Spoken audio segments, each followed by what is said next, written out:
যেদিন থেকে তোমার সাথে আমি সত্যি কথা বলা কমিয়ে দেব, সেদিন থেকে তুমি বুঝবে তোমার দেয়া আঘাত আমার বুকে ঠিকঠাক মতন বেঁধেছে, একদম বাঁ পাশে 2 ইঞ্চি গভীরে। এরপর আমি আর কোনো প্রশ্ন তুলব না তোমার নামে। নীরবতা যে কতটা ভয়ঙ্কর হয় তুমি তা সেদিন বুঝতে পারবে। মিলিয়ে নিও। হ্যাঁ, মানছি আমি কথা থামাতে পারি না, 7-5 না ভেবেই বলে ফেলি অনেক কথা। সামান্য কিছু আমায় দমিয়ে রাখতে পারে না।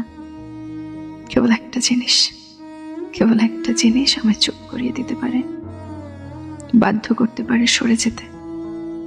আঘাত পেলে চোখের জল নিজ হাতে মুছে ফেলার দুঃসাহস দিতে পারে, আর তা হলো আমার আত্মসম্মান। আমি সবকিছুতে ছাড় দিতে পারি, কিন্তু কিন্তু একটা জায়গাতে আমি কিছুতেই ছাড় দিতে পারি না।